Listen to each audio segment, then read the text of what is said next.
निमित्ताने या ठिकाणी करतो. आज आपण 700 कोटी रुपयाच्या रस्त्यांची कामं या ठिकाणी घेतली. नाशिक शहरामध्ये रस्ते आपण करतो, डांबरी बरोबर आता सिमेंटचे रस्ते जे कायमस्वरूपी या खड्ड्यामधून मुक्तता आपल्याला करायची आहे, त्यामुळे व्हाईट टॉपिंगचे रस्ते या ठिकाणी आपण करतो आहोत. मननिस्सारणाचा विषय या ठिकाणी झाला, त्याच्याही कामांचं आपण भूमिपूजन या ठिकाणी केलं. देवेने त्यांनी उल्लेख केला या ठिकाणी. खरं आहे, त्यांनी खूप पाठपुरावा केला. गोदावरी जी आमची अतिशय प्रदूषित झालेली आहे, देशभर त्याविषयी अनेक अभ्यासक अभ्यास करतायत, आम्हाला बोलतायत, तीव्र नाराजी व्यक्त करतायत. ही वस्तुस्थिती आहे. आज नाशिक शहर हे प्रभू रामचंद्राच्या पदस्पर्शाने पुरी झालेली भूमी आहे. एक वेगळं तीर्थक्षेत्र म्हणून याची ओळख आहे. मग नाशिक असेल, त्र्यंबकेश्वर असेल, एक वेगळा नावलौकिक आपल्या शहराचा आहे. गोदावरी, तिला आपण तिची पूजा करतो, तिला आई स्वरूप मानतो, पण आज गोदावरीची परिस्थिती काय? आज आपण जाऊन असं तिथे पाणी घेऊन कोणी नाशिकला कोणी तीर्थ म्हणून पिणार आहे का? तर नाही. ही वस्तुस्थिती आहे की त्या ठिकाणी ती पूर्ण प्रदूषित आहे. आज अनेक उद्योगाचं कारखान्याचं पाणी येत आहे, सगळं फेसाळ पाणी त्या ठिकाणी येत आहे, केमिकलने मिक्स असलेलं पाणी त्या ठिकाणी येत आहे. शहरातलं सगळं मलमूत्र त्या नदीमध्ये जात आहे. ही वस्तुस्थिती आहे, ही आपल्याला नाकारून चालणार नाही.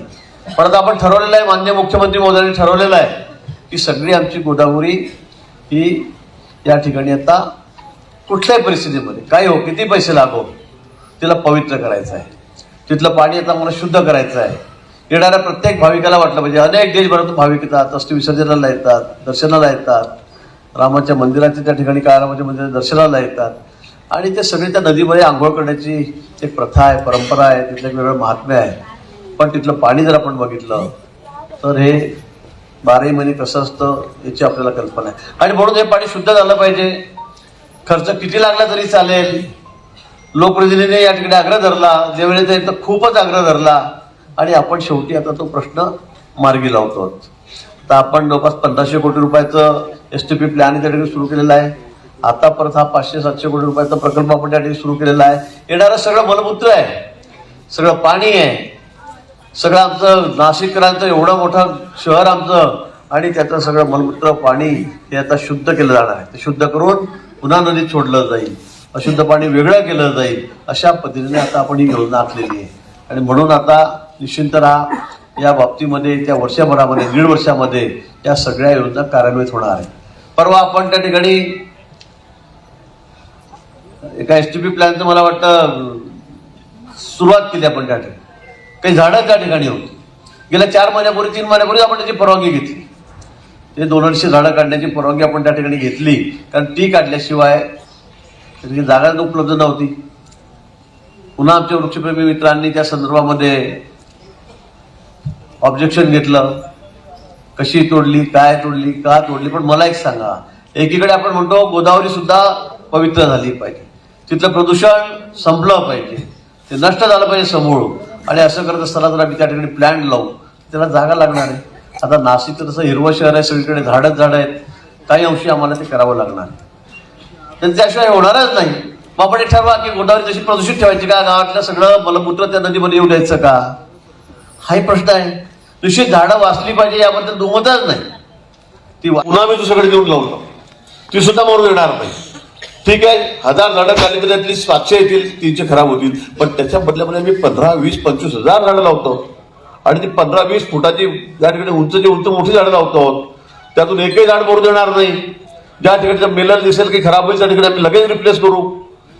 अजून काय सांगितलं पाहिजे? आणि म्हणून मला वाटतं की आपण थोडं समजावून घ्या. हे नाशिक शहर आमचं आहे, तुमचं आहे, तुमचं आमचं आहे. इथे निश्चित पर्यावरणाचं संवर्धन झालं पाहिजे, वृक्ष लागले पाहिजे, हिरवगार असलं पाहिजे. नाशिक शहराला एवढी प्रायोरिटी आहे की मी म्हणेन महाराष्ट्रामध्ये सगळ्यात प्रायोरिटी शहर कोणाचं असेल, कोणतं असेल तर ते आता नाशिक शहर झालेलं आहे. म्हणजे पुण्यापेक्षाही प्रायोरिटी आपल्या नाशिकला या ठिकाणी असतं. रिटायर झालेले लोक असतील ते सगळे म्हणतात की नाही नाशिकमध्ये जाऊन राहायचं. अगदी आयुष्याच्या शेवटी आम्हाला तिथेच आवडेल. इथलं पर्यावरण चांगलं आहे, इथली हवा चांगली आहे, इथे वृक्षवैल्य आहे, हे आध्यात्मिक शहर आहे, हे धार्मिक शहर आहे, सांस्कृतिक शहर आहे, त्याचं एक वेगळं नाव लौकिक आहे. आणि म्हणून मला वाटतं आपण ज्या पद्धतीने इतकं जोरात लावलेलं की जसं की सगळं नाशिक आता मी उजाड करतोय की काय, माझी सगळ्यांना विनंती आहे, हात जोडून विनंती आहे की उगाच आपल्या शहराची बदनामी अशी करू नका. या बातम्या फक्त महाराष्ट्रापुरते राहिल्या नाही, देशभरात गेल्यात. देशभरात नाही, आंतरराष्ट्रीय स्तरावर त्या बातम्या गेल्या, इंटरनॅशनल चॅनलवर या बातम्या लागल्यात. शहराची बदनामी होते आणि म्हणून तुम्ही सांगाल ते करायला आम्ही तयार आहोत. तुमची आमची सगळ्याची जबाबदारी आहे, आमची एकट्याची पण नाहीये, पण आपल्याला ते करायचं आहे. कुठल्याही पद्धतीत कुठल्याही परिस्थितीमध्ये नाशिक शहराची बदनामी होणार नाही, ही जबाबदारी सगळे नाशिककरांची आहे, तुमची आहे, आमची आहे, प्रशासनाची आहे, अधिकाऱ्यांची आहे, लोकप्रतिनिधींची आहे. आणि म्हणून मला असं वाटतं की यापुढे आपण या संदर्भात काळजी घेतली पाहिजे. बोलताना आपण काळजी घेतली पाहिजे. काही लोक आहेत आता इथे हरिगिरी महाराजांचा तर खूपच उल्लेख केला. काही ठिकाणी लोक म्हणतायत कशासाठी एवढे पैसे खर्च करा, महाराजांना गांजा प्यायला. म्हणजे हे काय बोलणं झालं? तर तुम्ही आमच्या असं धर्माबद्दल आपल्याच अशा पद्धतीने टीकाटिप्पणी करतात. शेकडो वर्षाची परंपरा याची आहे का गांजा प्यायला साधू महाराज देतात का? पण आम्ही ऐकून घेतो, आम्ही सहिष्णू आहोत, आम्ही काहीच बोलत नाही. दुसऱ्या धर्मियांबद्दल बोला, तुम्हाला चालू देईल का रस्त्याने? असं नाही होत, त्यांचे लोक ते बोलणार पण नाही. पण मला वाटतं ज्या पद्धतीने चाललेलं आहे, मी काही म्हणणार नाही नक्षलवाद वगैरे, त्यांनी म्हटलं ठीक आहे, पण मला वाटतं की तुमची भूमिका योग्य जरी असली तरी बोलताना थोडं तारतम्य बाळगलं पाहिजे. असं बोलून आपल्याला अजिबात चालणार नाही. आणि तुम्हाला जेवढं प्रेम आहे नाशिक शहराबद्दल तेवढं आम्हाला सर्वांनाही आहे, सर्वांना या ठिकाणी, लोकप्रतिनिधी आहे, अधिकाऱ्यांनाही, आम्हालाही आहे. देवेंद्रजींची भूमिका तुम्हाला त्या ठिकाणी माहित आहे. मोदींनी सांगितलंय की एक वृक्ष माँ के नाम, एक पेड माँ के नाम. त्यांनी सांगितलं सगळे 140 कोटी लोक सगळ्यांनी एक झाड लावलं पाहिजे आपल्या आईच्या नावाने. ते कशासाठी करतोय आपण? पण कुठल्याही परिस्थितीमध्ये आमची त्या ठिकाणी आमचं नावाचं, आमच्या शहराचं नाव लौकिका कमी होणार नाही, खराब होणार नाही, वाईट होणार नाही, याची सगळ्यांनी आपण काळजी घ्यावी. रामकल्पचा आपल्या ठिकाणी विषय झालेला आहे. आता आपल्याला गेल्या वर्षीच्या मानाने यावेळेला आपल्याला गर्दी खूप होणार आहे. 12 वर्षापूर्वी जेवढी गर्दी होती मी सांगितलं त्याच्या 3 पट 4 पट गर्दी या ठिकाणी या कुंभमेळ्याला या ठिकाणी होईल. प्रयागराजच्या कुंभमेळ पाहायला एवढी काळजी घेतल्या सुद्धा किती लोकांना प्राण गमवावे लागले. रेल्वे स्टेशनवर शेकड्यामध्ये लोक गेले, त्या नदीच्या तटावर गर्दी झाली, तिथे लोकांना त्या ठिकाणी त्याचा बळी गेला. आणि तिथे तर हजारो एकर जमीन आहे, आपल्याकडे नाही तेवढी जमीन, तेवढी जागा नाहीये. नदीचा तट तेवढा नाही, इथले किलोमीटरचे किलोमीटर लोक आंघोळी करतात. आपल्याकडे फक्त रामकुंडच आहे. नाशिकला फक्त तेवढाच छोटासा कुंड आहे, स्विमिंग पूल आहे एवढा, त्याच्या व्यतिरिक्त आपल्याकडे काही नाहीये. आणि म्हणून मला असं म्हणणं आहे की ही गर्दी आपल्याला जर त्या ठिकाणी सगळी कंट्रोलमध्ये करायची, कुठे स्टॅम्पेड होणार नाही. मागच्या वर्षी आपण सुरक्षित कुंभ केला 12 वर्षापूर्वी, तसा करायचा असेल तर मला असं वाटतं की त्या ठिकाणी आपल्याला काही नियोजन करावं लागेल, काही अतिक्रमण काढावे लागतील. राहुल या ठिकाणी बसलेले आहेत, खरं त्याचं अभिनंदनच करावं लागेल. त्यांनी ज्या पद्धतीने तिथल्या लोकांना समजवलं आपण या ठिकाणी आलेला आहात आणि ज्या पद्धतीने तुम्ही तयारी दर्शवली, खरं तुमचं मनापासून मी अभिनंदन या ठिकाणी करतो. नाहीतर आजकाल अतिक्रमण काढणं, घरं काढणं, दुकानं काढणं इतकं सोपं राहिलेलं नाही, इतकं सोपं राहिलेलं नाही. पण त्यांनी संमती दिली. आमचे आमदार राहुलनी त्या ठिकाणी त्यांना मनवलं, त्यांची चर्चा केली. आमच्या कमिशनर आहेत म्हणजे कधी त्या जाऊन भेटल्या वारंवार आणि त्यांची मानसिकता तयार झाली. पण ते केल्यावर आम्ही तुम्हाला काही असं रस्त्यावर सोडून दिला नाही, आम्ही अतिक्रमण काढतोय तुमचं म्हणून. आम्ही त्या संदर्भामध्ये तिथे सुंदर जागा तुम्हाला त्या ठिकाणी, सुंदर घर आम्ही त्या ठिकाणी, नवीन बिल्डिंग 7 मजली ती त्या ठिकाणी करतो. त्या कामाला सुरुवात झालेली आहे. 1 वर्षामध्ये आम्ही ती इमारत पूर्ण करणार आहोत. तुम्हाला सर्वांना आम्ही तुम्हाला हक्काची घर तुमच्या नावावर करून त्या ठिकाणी देणार आहोत, तुमच्या नावावर करून त्या ठिकाणी देणार आहोत. अजून काय पाहिजे? दुकानं गेली, आम्ही दुकानं त्यांना त्या ठिकाणी देणार आहोत. कोणाच्याही पोटावर आम्ही मारणार, सर्वांना आम्ही तुमची पोटापाण्याची व्यवस्था आम्ही त्या ठिकाणी करून देतो. अजून काय? इतकं पॉझिटिव्ह सरकार आपलं आहे, सकारात्मक सरकार आपलं. देवाने सांगितलं जे लागेल ते देऊन टाका. कोणाला असं दुकानं काढून टाका, घर काढून टाका, त्यांना कुठे जा राहा असं होता कामा नाही.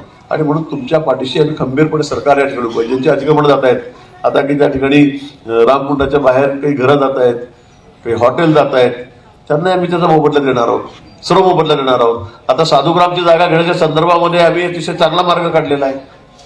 त्याला आता लोकांनी मानसिकता दिला, जमीनदारांचे आहेत मालक, त्यांनी आता सकारात्मक त्या ठिकाणी त्यांनी आम्हाला पाठिंबा त्या ठिकाणी दिलेला आहे. त्यांची तयारी त्या ठिकाणी दिली. अनेक वर्षापासूनचा प्रश्न आहे साधुग्रामच्या जमीनचा, त्यांना मोबदलाच मिळत नाहीये. तो यावर्षी आम्ही मार्गी लावतोय. मुख्यमंत्री महोदय सांगितलं की यावर्षी प्रश्न संपला पाहिजे कुंभमेळ्याच्या आत, आम्ही तो त्या ठिकाणी मार्गी लावतोय. अनेक लोकांनी आम्हाला या ठिकाणी मदत केलेली आहे, त्याबद्दल तुमचंही त्या ठिकाणी मनापासून मी आभार मानतो. पण आता गोदावरी आपल्याला स्वच्छ करायचीच आहे. त्र्यंबकेश्वरला सुद्धा आपल्याला 12 महिने त्या ठिकाणी पाणी होईल अशी व्यवस्था आपल्याला करायची. त्र्यंबकमध्ये एवढे भाविक येतात, आज तिथे ज्योतिर्लिंग आहे, तिथलं वेगळं महत्व आहे. ज्या घरातले लोक तिथे नागबळी द्यायला येतात, करायला येतात, तो कार्यक्रम करायला येतात, धार्मिक कार्यक्रम करायला येतात. केवढं मोठं पर्यटन झालंय. नाशिक असेल, त्र्यंबकेश्वर असेल, पण त्र्यंबकमध्ये पाणीच नाही. 4 महिने सोडले तर नंतर कुठे पाणी आहे? थेंबर पाणी नाही त्या ठिकाणी. म्हणून आम्ही दुसऱ्या धरणामधून पाणी लिफ्ट करून जे ओव्हरफ्लो होऊन धरणच्या येतात गोदावरी त्या नदीमध्ये, तेच पाणी येतं आम्ही त्या ठिकाणी लिफ्ट करतोय. जवळपास 250 कोटी रुपयाची योजना आम्ही त्या ठिकाणी बनवली माझ्या खात्याच्या माध्यमातून, इरिगेशनच्या माध्यमातून. आणि ते पाणी आणून 12ही महिने आम्ही तिची तळे भरणार आहोत. ती तळी भरली ओव्हरफ्लो होऊन तिथे नदीत येणार आहे. म्हणजे 12ही महिने ते पुढे तुम्हाला त्या ठिकाणी येतात त्र्यंबकेश्वरमध्ये नदीमध्ये गोदावरीमध्ये पाणी दिसणार आहे. कारण पाण्याशिवाय धार्मिक स्थळांना महत्वच नाहीये. कोरडं पडलेलं आहे, नुसती गटरगंगा होते, गटारीचं पाणी वाहतंय, काय उपयोग आहे त्याचा? आणि लोक म्हणतात तीर्थ घेऊन जा, लोक बाटलीत घेऊन जातात. कुठे काय करतात? कुंभमध्ये लोकांना बाटलीत पाणी देतील आणि इतका शुद्ध पाणी जर आम्ही देणार असू तर मग त्याचा उपयोग काय? आणि म्हणून त्या संदर्भामध्ये शासनाने मोठा निर्णय घेतलेला आहे. त्यासाठी पैसे दिलेले आहेत. रस्त्यांच्या कामासाठी आता आपला आउटर रिंग रोड होतोय, 7,000 कोटी रुपयाचे टेंडर पण काढलेत परवा. नाशिक शहराचा सगळा चेहरामोहरा बदलणार आहे.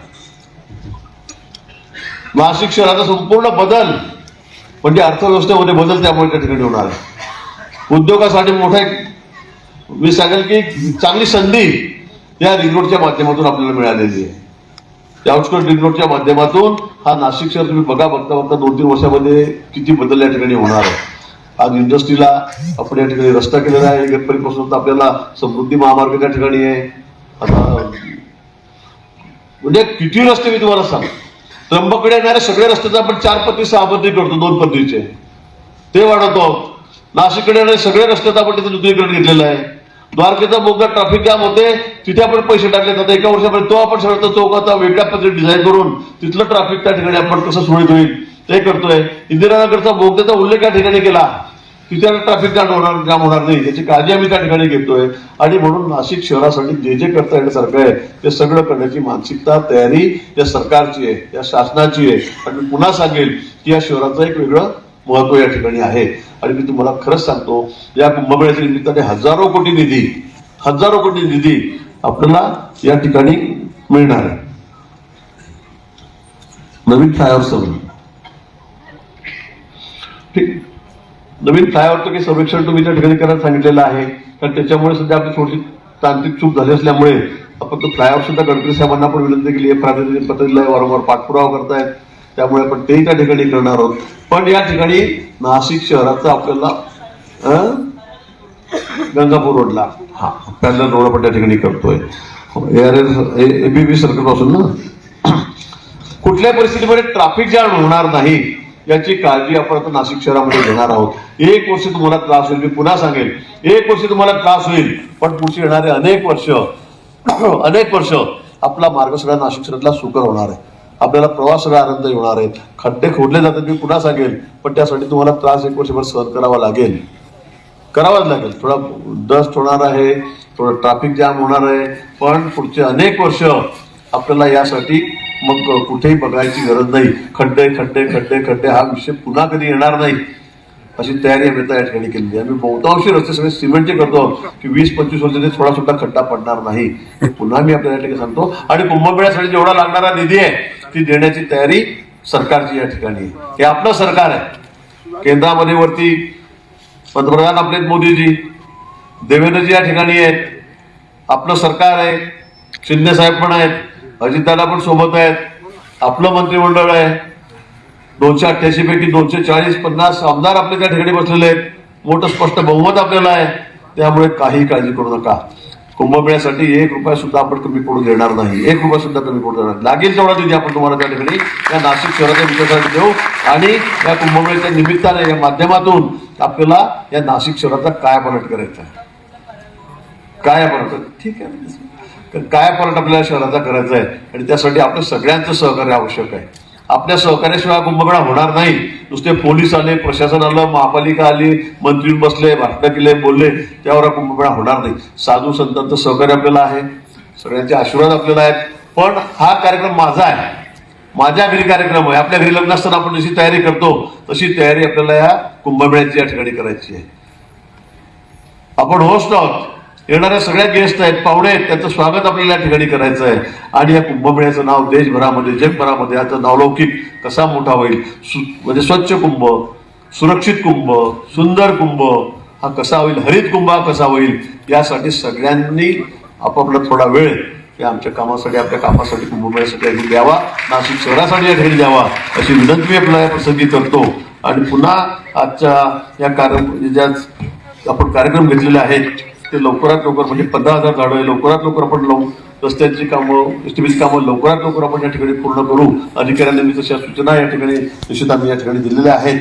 आणि म्हणून आपल्या सर्वांचं सुद्धा या ठिकाणी आभार व्यक्त करतो. आपल्याला या सगळ्या कार्यक्रमाच्या शुभेच्छाही देतो की आपल्या घरी कार्यक्रम आहे त्यासाठी आपण सगळ्यांनी सज्ज व्हावं एवढीच विनंती करतो आणि थांबतो. जय हिंद, जय भारत.